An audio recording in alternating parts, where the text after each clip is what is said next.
Good morning, everyone. Welcome to Unity of Richmond East Bay and to our Sunday morning lesson. I continue to work with our wonderful teaching from Emilie Cady's book, Lessons in Truth. And today's teaching it's so challenging for me because she's very clear in this chapter that you don't need a teacher, you don't need a guru, you don't need a minister, you don't need a friend to take you to this secret place of the Most High.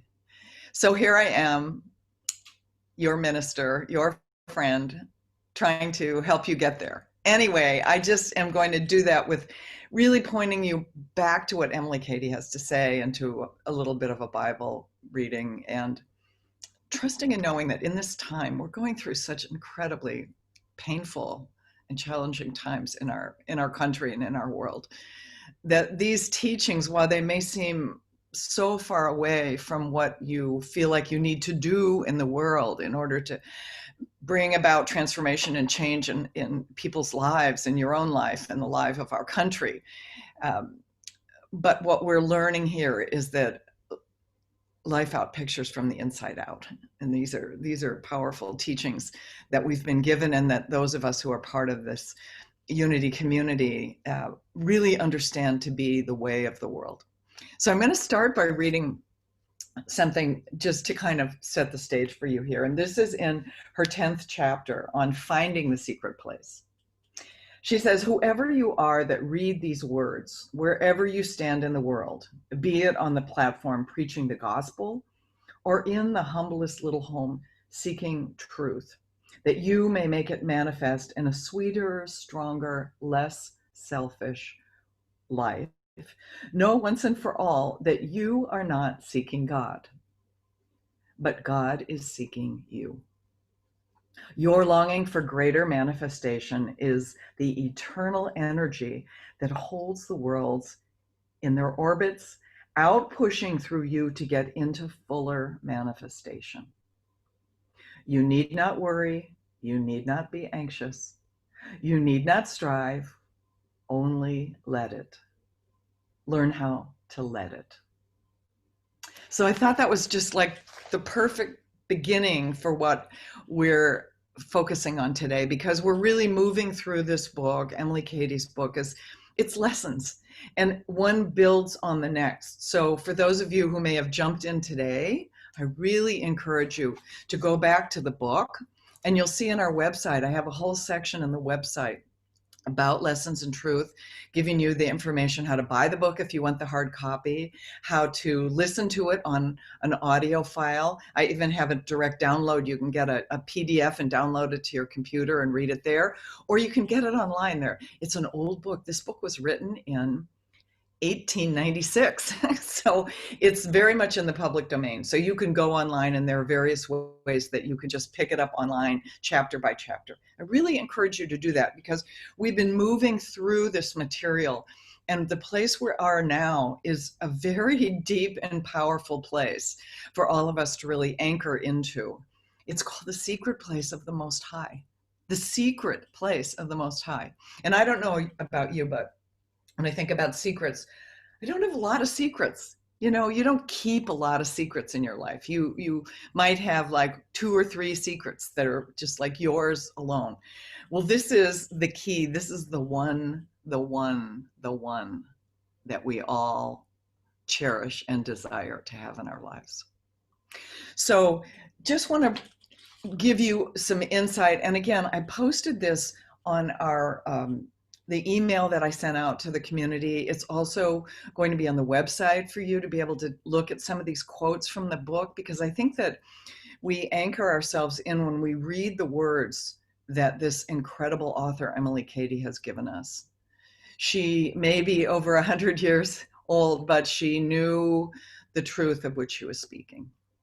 So she calls it the secret place of the Most High. And very early on in the chapter 9, which is on the secret place of the Most High, she talks about what it is.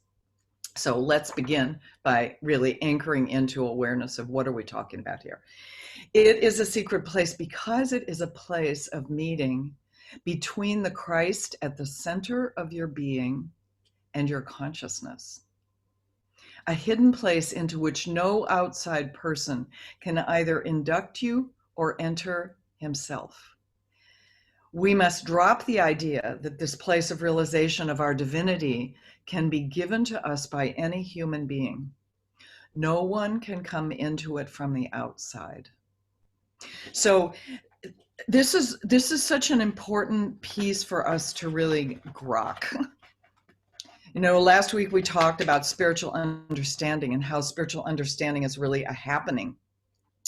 And this takes it even a little bit deeper for me as I read what she's talking about here. What she's saying is, those of us who've come to an understanding of metaphysics, who've come to an understanding that the world works from the inside out, that our thoughts are things that we create through our conscious mind, which means not only the mental things that are going on, the thoughts that are going on, but also how that impacts the feeling nature of who we are. And again, as we talked last week, the brain of the heart, spiritual understanding. So there's this sort of combined quality within our humanness that allows us to connect more deeply. And as we come into these knowings, and for many of us, we come in through the back door because we had a lot of pain in our life. We had maybe a health challenge, or we had a challenge in a relationship, or we had a challenge with our work, or we were looking for our life purpose. I don't know why you came in, I know why I came in, how I found unity, and it was in a really difficult time in my life. I was struggling, and all the struggle was in the outer, but I had taken it on internally. And so my mind was just a chaotic mess. Basically, I was a mess, and thinking that something I would do in the outer would fix it. But coming into unity and beginning to quiet the mind, just beginning to move into that place of meditation, which, if you recall in Lessons in Truth, is in chapter number 1. And she's talking about bondage or liberty. She's saying, you need to learn to meditate. You need to learn to do something to quiet the mind. Beyond talking to God, praying to God, speaking our prayers, we need to find that place of stillness and quiet. So already in the beginning of the book, she's giving us one of the biggest keys to finding the secret place of the Most High. But as we move through the lessons, what we come to know, we come to learn in our consciousness that there is such a thing as Christ consciousness. There is such a thing as higher consciousness. There is this brain of the heart. There is this spiritual understanding that we can have. And we take ourselves through the process with affirmations and denials, where we anchor our faith more deeply, where our faith being that we trust and know there is one presence and one power active in our life, and that presence is good, that presence is God, and that divinity lives within each one of us. Now, therein is the movement of the secret, because for most of us, and I can only speak for my own journey. I guess I can speak for others because I've been along the journey with many, many people in my ministry. But for most of us, that awareness of the divinity within me, that there is this one presence and one power active in my life and in the universe. It's out there, it's moving through me, but it also is the nature of who I am. I inherit it. It's my inheritance. That's where Myrtle was so powerful for us, right? Because she really understood that she inherited this powerful, powerful wholeness in her physical body. And that's how she was able to do the massive healing that she did for herself. She spoke to the wholeness. She claimed that wholeness. This is what the secret place of the Most High is all about. It's about our allowing the divinity within us that we can say we know to be our full experience. And this is why Emilie Cady is saying, nobody can give it to you. I can't say to you, hey, you know what? Dar, you know what? God in you is your divine nature. You are the divine. The nature of the divine is in you, present in you. David, that's who you are. Do you get it? Come on, Steve, get it. I can't try to convince you. And if I am talking to you about it, you can take it in here. You can go, yeah, I get it. I'm going to really work on that. I'm going to think about it more. But until it actually becomes part of our complete and whole experience, an inner experience, that the divinity, the Christ nature, the Christ consciousness is imbued in us completely in consciousness, that we're carrying it in consciousness, it's just a nice idea. It's just a nice idea. And that's what Emilie Cady's talking about in this lesson, throughout the lesson of The Secret Place of the Most High. And I love one of the stories in the Bible. It's a little tiny story, but it's a reminder for us. And I think in this time right now, where we're dealing with a lot going on in the outer that most of us feel we have no control over. Partly because we can't get out there, or we don't feel qualified to have the tools to do anything to make change in the outer, or because we know we're supposed to be following protocol and staying inside because of our age, our health condition, and because we've been told that's what's the best for the rest of the world, is that we shelter in place, that we wear a mask, that we don't engage at this time in order to find a place of safety for others, not just for ourselves. So this is a great little story, and it's in the 10th chapter of Luke. And I think probably most of you know this story, but I'm going to take it a little bit differently than how we normally listen to it. It's a story of Mary and Martha. So Jesus has been doing some teachings. The teaching has been on the Good Samaritan, which could be another message, but I'm not going there today, but that would be another message for us. So this is Luke chapter 10. Now, as they went on their way, he entered a certain village where a woman named Martha welcomed him into her home. She had a sister named Mary who sat at the Lord's feet and listened to what he was saying. But Martha was distracted by her many tasks. So she came to him and she asked, "Lord, do you not care that my sister has left me to do all the work by myself? Tell her then to help me."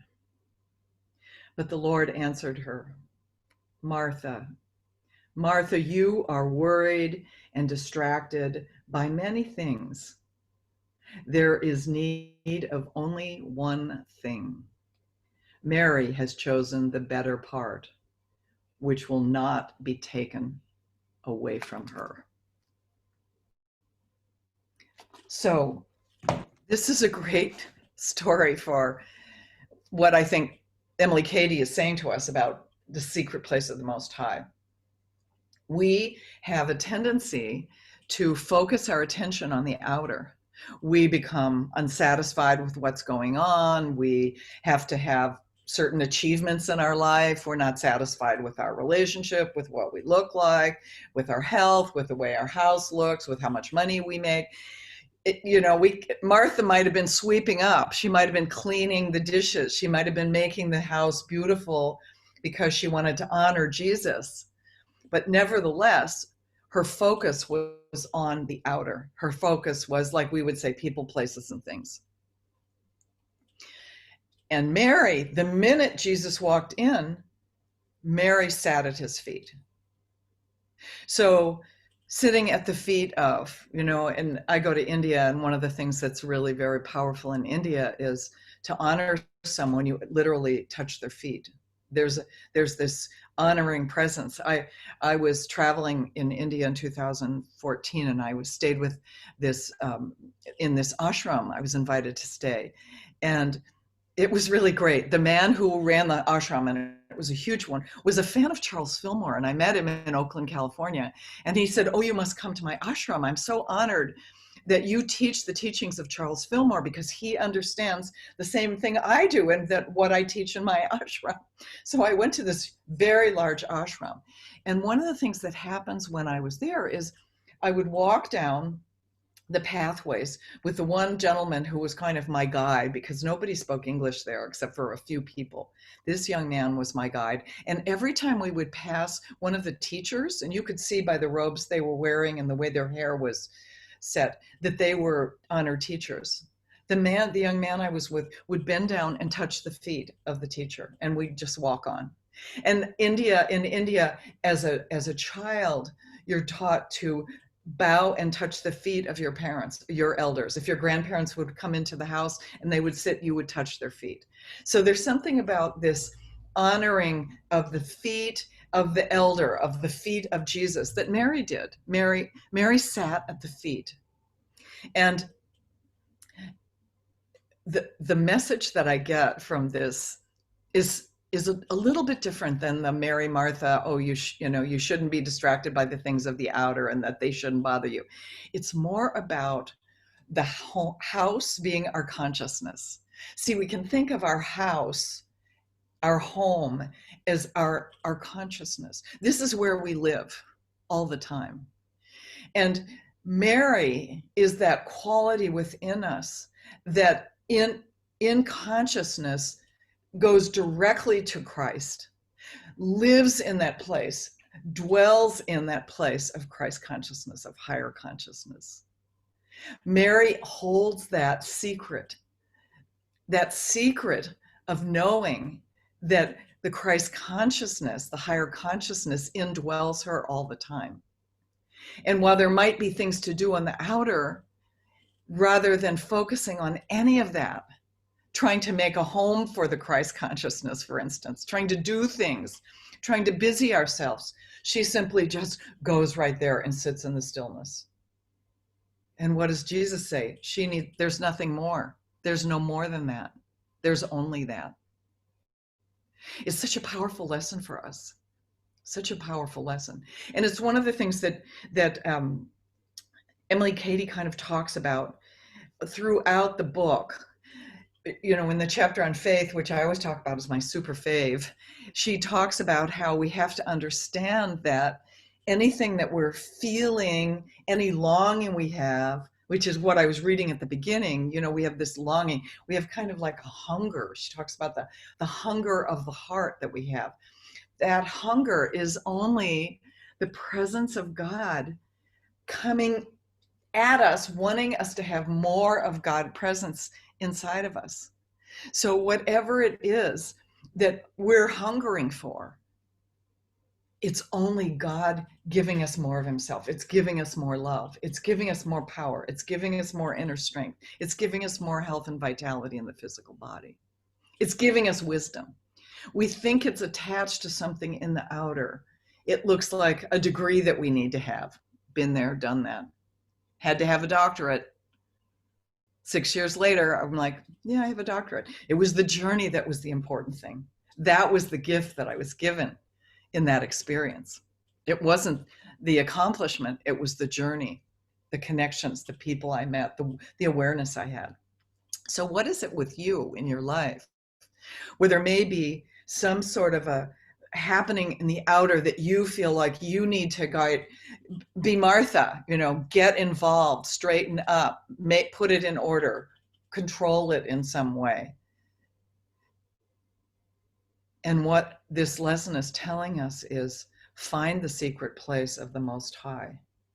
Move into that place of Martha presence, where you can basically be in the fullness, in consciousness of the Christ presence. And how we do that always is by moving into the stillness.